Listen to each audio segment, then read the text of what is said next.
Assalamualaikum teman-teman cerita untung. Kita mungkin sering mendengar tentang orang-orang yang mempunyai indera keenam atau kini sering disebut dengan indigo.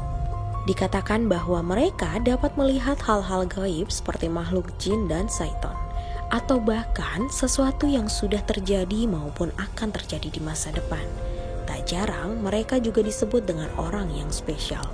Nah, teman-teman cerita untung, daripada kita keliru, lebih baik kita tanya Ustadz Faizar yuk. Bagaimanakah sebenarnya Islam memandang hal ini? Apakah benar anak tersebut mempunyai kemampuan supranatural atau hanya tipu daya jin yang mencoba mengganggu?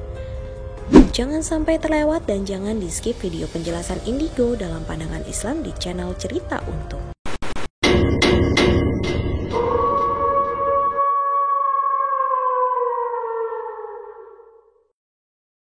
Assalamualaikum warahmatullahi wabarakatuh. Apa kabar semua teman-teman dari Cerita Untung? Terima kasih untuk selalu support kita dan juga beberapa komen yang hadir menyemangati kita. Terima kasih sebelumnya.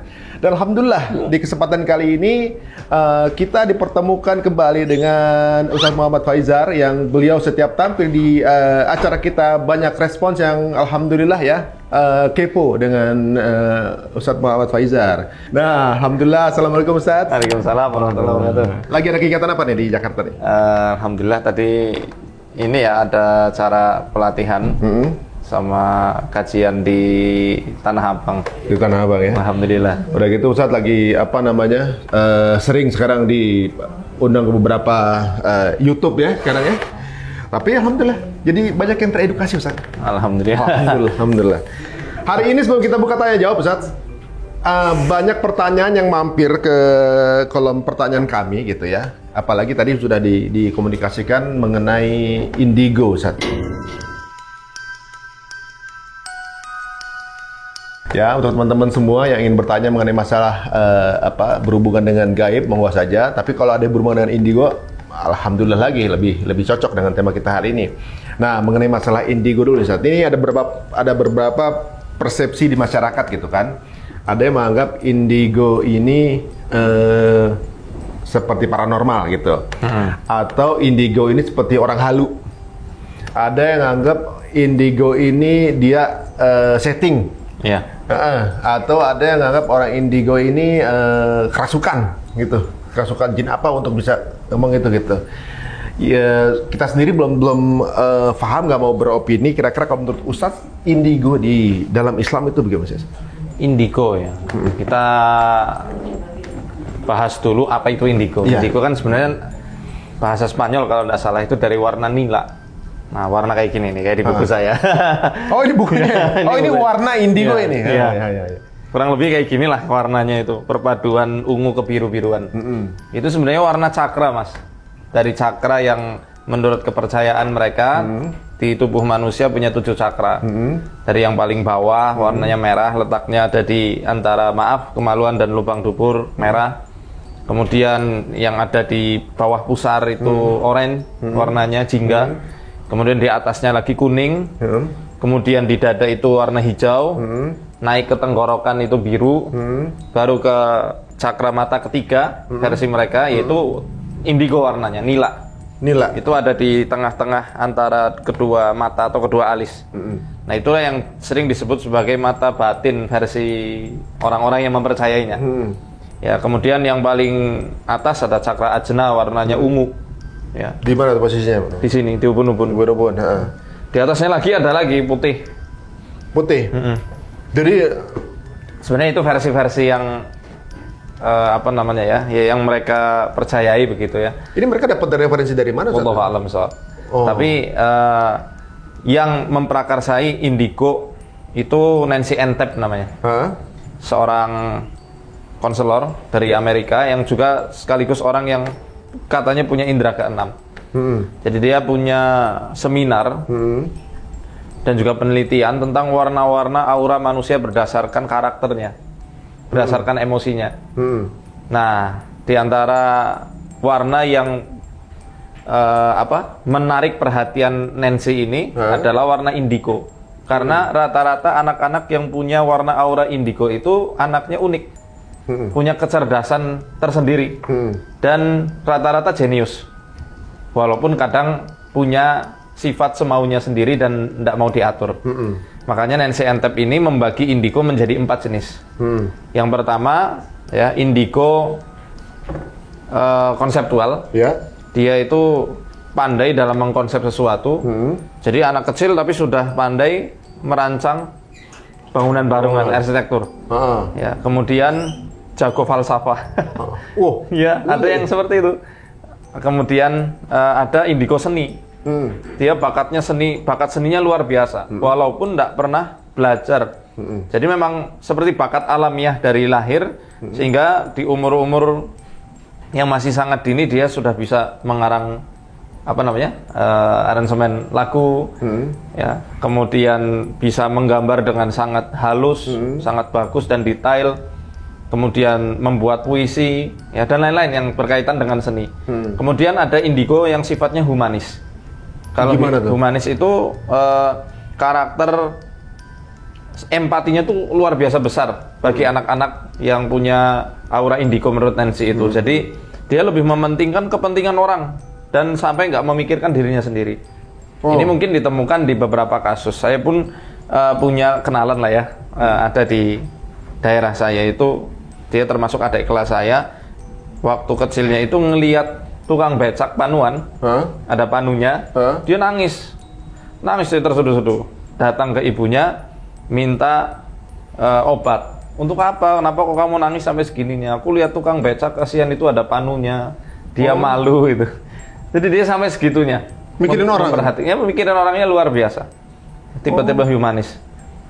Itu unik juga tuh ya, ada yang begitu ya. Makanya kalau dalam 3 prinsip ini, dia mungkin konseptual atau seninya bagus, atau mungkin humanis. Kalau dalam yang dimaksud indigo ini cuma 3 ini aja, mungkin kita bisa istilahnya ya, bisa menerima dan sejalan. Karena memang ulama-ulama kita pun ada yang seperti itu. Imam Syafi'i contohnya, umur 6 tahun sudah hafal 30 juz Al-Quran. Umur 13 tahun sudah hafal Al-Muwatta. Demikian juga Imam Bukhari, ya, di umur 10 tahun sudah hafal 200.000 hadis. Ini kan luar biasa banget. Apakah itu indigo?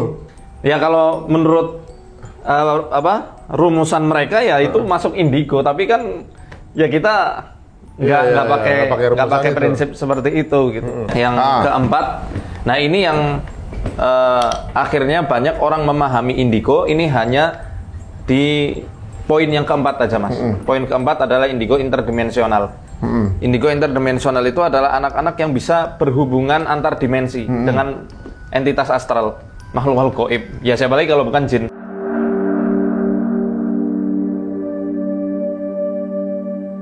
Ya, dengan jin bisa berinteraksi dengan mereka. Bahkan ada yang ngeklaim dirinya itu bisa berinteraksi dengan roh-roh orang yang sudah meninggal, kemudian diwawancarai. Kenapa kok meninggal? Kenapa kok bunuh diri? Kenapa kecelakaan? Kejadiannya bagaimana? Ya, jadi orang meninggal bisa diwawancara gitu ya? Ya itu versi mereka. Kalau kita jelas itu enggak benar yang semacam itu. Tapi kenyataannya di Indonesia khususnya orang-orang indigo, anak-anak indigo, ya, mau yang masih kecil ataupun yang sudah dewasa, mereka lebih terkenal di poin yang keempat ini. Mereka yang interdimensional, yang bisa berhubungan dengan makhluk astral dan juga dimensi lain dari dunia-dunia jin, alam-alam jin. Ini yang paling populer. Paling populer, dan sampai sekarang indigo pasti identiknya dengan orang-orang yang bisa ngelihat jin, bisa interaksi dengan makhluk gaib, melakukan mediumisasi, tubuhnya dibiarkan dirasuki oleh mereka, ya, para jin, kemudian membiarkan dirinya itu untuk berbicara sesuai keinginan mereka, keinginannya jin itu. Begitu. Itu yang akhirnya saya bikin buku ini, Mas.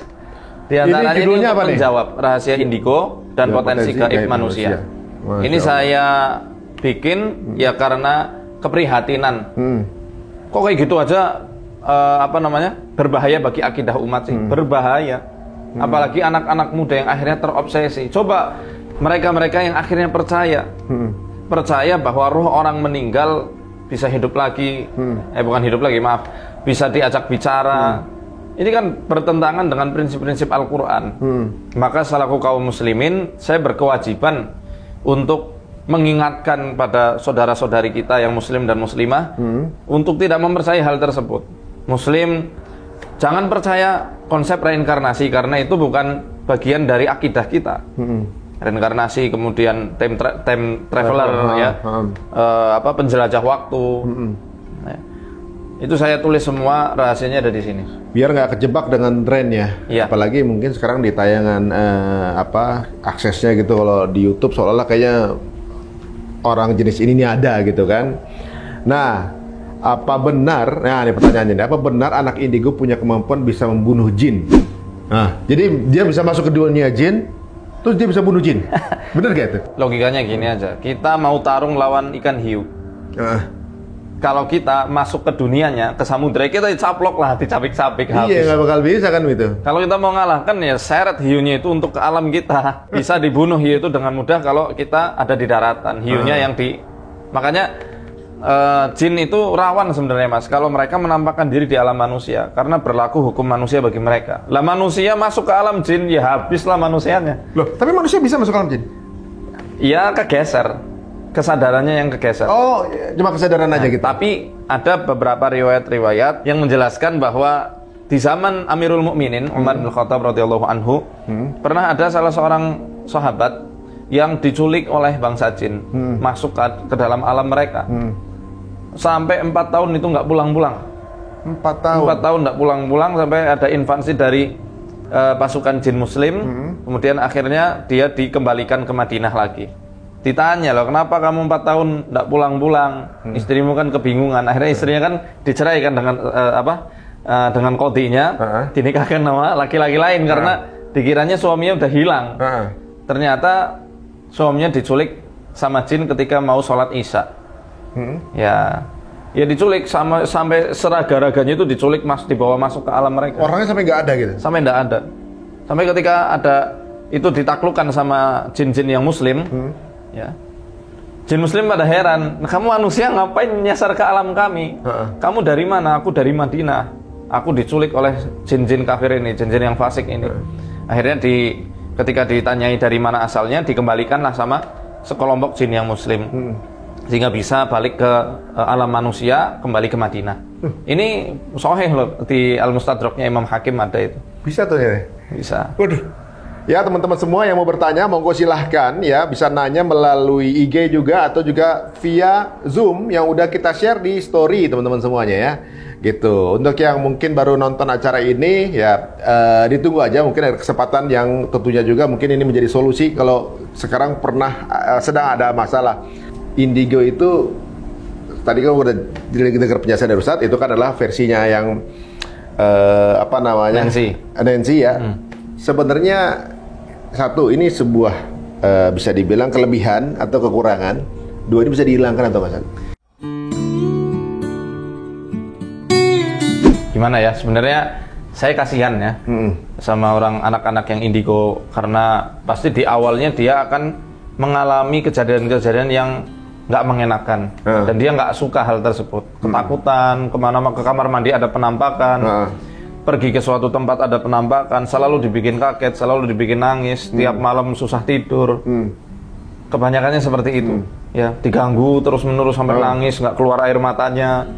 Ya, jadi kalau saya katakan apakah kelebihan atau kekurangan, saya lebih menjawab bahwa hal itu adalah sebuah ujian dari Allah Ta'ala. Ya, menderita berarti sebenarnya. Ya, sama seperti halnya orang yang punya ujian-ujian yang lain berupa kesedihan, amarah, atau tekanan hidup, tekanan batin, atau bisa penyakit lah itu. Jadi indigo itu sebenarnya ujian dari Allah Ta'ala. Waduh. Nah, kalau misalnya ada yang mengklaim dirinya indigo terus bisa punya remote langit, itu gimana? Itu. Mau nanya aja maksudnya, kira-kira apa? Kalau emang iya, saya juga beli. Iya, gitu. Ya mohon maaf ya, secara logika aja itu sudah bertentangan lah. Oh, gitu, nas-nas Al-Quran dan juga dari hadis sesuai nasnya enggak ada juga remote langit. Hanya saja Rasul juga mengajarkan kepada kita sebuah doa untuk memindahkan hujan. Bukan memindahkan sebenarnya, memohon sama Allah supaya Allah pindah hujannya, bukan kita yang memindahkan. Allah yang pindahin. Allahumma hawalaina wala alaina. Ya Allah, pindahkan hujan ini di sekitaran kami, jangan pada kami. Itu pun doa. Ada doanya memang? Ya ada, sahih doanya. Dan itu dibaca ketika hujan itu berpotensi untuk menimbulkan madarat lebih besar, banjir, longsor dan sebagainya. Tapi kalau hujan biasa ini kan barangkali itu ghaits.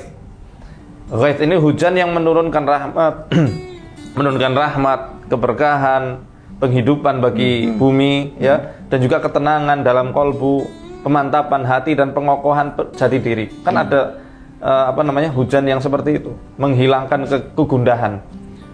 Kalau ada yang menyewa jasa remote itu hukumnya apa? Iya jelas itu ngawur. Itu takahun itu. Takahun. Takahun ya perdukunan. Oh jatuhnya perdukunan iya. Ya. Oh gitu. Dan ya jelas enggak diperbolehkan dalam syariat kita. Gitu ya. Saudara. Iya. Ini sebagai masukan aja teman-teman ya. Mungkin ada yang berpandangan berbeda ya. Mungkin ada bukan remote, mungkin dia punya iPad langit ya. Kita juga belum nggak bisa sesuai dengan syariat semua Ustaz ya. Iya. Ustaz, orang tua saya paranormal gitu. Kakek saya paranormal. Dan saya Dari kecil bisa lihat setan. Bisa lihat setan. Sensitif dengan orang lain. Mm-mm. Berparah waktu kecil sering diajak membuangkan saya ke uskun. Uskun Ustaz dukun ya. Oh ya, oke. Oke, ya mati deh kalau gitu. Ya kita cut dulu kalau gitu ya, mati. Oke. Ya, kita mulai lagi teman-teman. Mohon maaf tadi di tengah penjelasan ternyata ada sedikit kendala teknis ya, gitu. Kendala teknik tiba-tiba mati lampu gitu. Tadi kembali kepada seseorang yang kakeknya adalah seorang dukun ya, paranormal, dan kemudian beliaunya sendiri jadi bisa lihat makhluk-makhluk gitu. Maksudnya bisa melihat penampakan makhluk itu gitu. Nah, kemudian disarankan pergi ke uskun sama orang tuanya juga, sama ibunya. Itu gimana, Ustaz? Kakaknya paranormal ya. Terus sering ke uskun. Iya. Ya. Jadi ada yang namanya jin nasab ya kalau kayak gitu. Biasanya nitis dari leluhurnya ke anak-anaknya. Emang bisa ya ilmu itu nurun? Bisa saja. Ada yang berpandangan kok nggak adil ya yang berbuat kesirikan orang lain, kok anak cucunya yang harus menerima. Sebenarnya ini bukan masalah pembahasan dosa yang menurun, akan tetapi sebuah konsekuensi dari perbuatan dosa yang bisa dirasakan kepada anak cucu. Sebagaimana dalam Al-Quran dijelaskan dalam surat Ghafir, orang yang bertaubat dan mengikuti agama Allah Ta'ala didoakan oleh para hamalatul ars, pengusung ars. Alladzina yahmiluna al-arsha wa man haulahu, ya, malaikat-malaikat yang memikul ars dan malaikat-malaikat yang ada di sekeliling mereka, yusabbihuna bihamdi rabbihim wa yu'minuna bih. Mereka bertasbih kepada Allah dan memujinya. Mereka juga mengimani Allah Ta'ala. Wa yastaghfiruna lilladzina amanu, dan mereka juga memintakan ampun bagi orang-orang yang beriman, yang tauhidnya lurus. Ya, Rabbana wasi'ta kulla syai'ir rahmatan wa ilma. Ya Allah, wahai Tuhan kami, sebagaimana Engkau telah melapangkan segala sesuatu itu dengan rahmatmu dan ilmumu. Ya, faghfir lil ladzina tabu wattaba'u sabilak. Ya, waqihim adzabal jahim. Ampunilah orang-orang yang mau bertobat, yang mengikuti agamamu dengan sebenar-benarnya, dan lindungilah mereka dari azab neraka jahim. Ya, Rabbana, ya Allah, ya, di ayat itu dikatakan wa adkhilhum masukkanlah mereka ke surga Aden, allati wa'adtahum, yang telah Engkau janjikan kepada mereka. Wa man sholaha min abaihim wa azwajihim wa dzurriyyatihim, dan juga orang-orang yang soleh dari leluhur-leluhur mereka, orang-orang yang soleh dari istri-istri mereka atau pasangan mereka, dan juga dari anak-anak mereka. Nah, ini menunjukkan bahwa kalau amalan yang positif, amalan soleh, amalan yang baik bisa membawa keluarga kita masuk ke dalam surganya Allah dan dicegah dari berbagai mara bahaya serta keburukan-keburukan dunia dan di akhirat, maka demikian juga sebaliknya, dosa-dosa juga bisa menjadikan seseorang itu keluarganya ditimpa musibah, mara bahaya, ya, dan juga diteror oleh para setan. Apalagi ini ya bekerja sama, maaf, dengan para jin-jin yang fasik. Jin yang fasik itu tidak mau 100% tunduk sama manusia, Mas. Kenapa? Karena itu mukjizatnya Nabi Sulaiman alaihi salam. Selain itu tidak ada yang bisa. Nggak bisa lagi yang lain. Nggak bisa. Maksudnya manusia-manusia biasa itu tidak ada yang bisa. Pasti kalau misal bekerja sama-sama mereka minta ganti. Saya khidmat, kamu juga harus khidmat sama saya. Jadi kalau misal ada di saat-saat yang lengah, mereka jin yang jadi khodam ini akan menyerang balik majikannya, dikerjain, dibikin sakit kepalanya, dibikin kehilangan keseimbangan, ya, emosinya meledak-ledak dan mencederai anak istrinya sendiri, anak-anaknya juga dibikin susah belajar, susah fokus, susah ngapal Quran, mentalnya lemah, itu diganggu seperti itu. Ini yang yang Allah firmankan bahwa wa annahu kana rijalun minal insi ya'uduna birijalin minal jinni fazaduhum rahaqa. Ada manusia laki-laki dari bangsa manusia yang minta perlindungan kepada laki-laki dari bangsa jin, bertambahlah rohako, kesesatannya, ditambah takutnya, ditambah paniknya, dan juga ditambah terornya. Itu dengan cara seperti itu. Sebagai konsekuensi orang itu bekerja sama dengan para jin. Dalam surat Al-Isra dijelaskan wasyarikhum fil amwali wal aulad. Ini firman Allah kepada iblis di awal pengusirannya. Ya, berserikatlah kamu, campuri pada anak-anak dan hartanya. Diizinkan sama Allah, silahkan. Jadi kata Syekh Al-Ballali, beliau menjelaskan di dalam kitab beliau, ya, Masaidus Syaitan, beliau menjelaskan bahwa yang dimaksud mencampuri anak dan keturunan, setan-setan itu akan menjadikan anak-anak orang yang bersekutu sama jin ini menjadi perusak-perusak, yang membuat rumah tangga dan keluarga itu pecah satu sama lain, menjadi syayatinul ins, setan-setan golongan manusia, ya, membuat fitnah bagi akidah di tengah masyarakat. Adapun hartanya itu dibuat dihambur-hamburkan dan habis tidak terasa di jalan togut. Di jalan togut maksudnya adalah di jalan hawa nafsunya sendiri. Ya, gandrung dengan hobi yang akhirnya membuat harta itu ludes. Jadi kalau suka sama hobi yang bikin ngeluarin budget itu termasuk? Nggak selamanya, tapi maksud saya dia akan dibikin punya sifat yang tabdir dan boros. Ya, seperti itu. Beli-beli sesuatu yang dan dia nggak ngerasa. Jadi seakan-akan wah rezekiku sudah diserap sama leluhur. Ya nggak ada kayak gitu. Rezeki sudah ada takarannya masing-masing. Nggak mungkin bisa diambil sama orang lain. Hanya saja dia lupa punya hawa nafsu. Hawa nafsu itu bisa dikendarai sama korin, setan. Dan korin inilah, apalagi ada campuran khodam ya, itu yang nanti akan membuat manusia bisikannya itu lebih kuat untuk bersifat menghambur-hamburkan harta. Oh, waduh, hati-hati juga tuh ya. Ya, itu efek kalau berlebihan itu ya. Ya, efek dari ini Mas, dari bekerja sama dengan setan. Nah Ustaz, ini kan tadi dia bilang bisa ngelihat makhluk halus Ustaz. Kan waktu itu kalau nggak salah Ustaz bilang bahwa kalau bisa ngelihat makhluk halus berarti memang ada kerjasama atau apa gitu. Nah ini kan nggak sengaja Ustaz. Ya. Maksudnya kalau bisa ngelihat apa? Ini benar nggak sih ada yang bisa lihat makhluk halus? Iya, jadi saya membagi hal tersebut ya. Ada beberapa klasifikasi lah orang-orang yang bisa melihat jin. Ini saya tulis di sini lagi Mas. Oh, dulu ya. Promo ini tadi. Perlu dilihat saat ini bukunya ya. Rahasia Indigo. Oke. Jadi gimana saat yang bisa ngelihat jin? Ya, perkara lihat jin itu dibagi Mas. Para nabi dan rasul memang Allah tambahkan untuk mereka. Itu untuk kepentingan dakwah, risalah tauhid, risalah dari Allah Taala menyampaikan agama kepada mereka. Karena jin pun mengikuti syariat Rasul dari manusia. Dari kalangan jin tidak ada Rasul. Makanya ditambahkan sebagai kepentingan mendakwahi mereka, menyeru jin supaya mentauhidkan Allah dan memegang syariat Islam dengan sebenar-benarnya. Adapun ada di antara para aulia, orang-orang soleh kadang juga ditampakkan.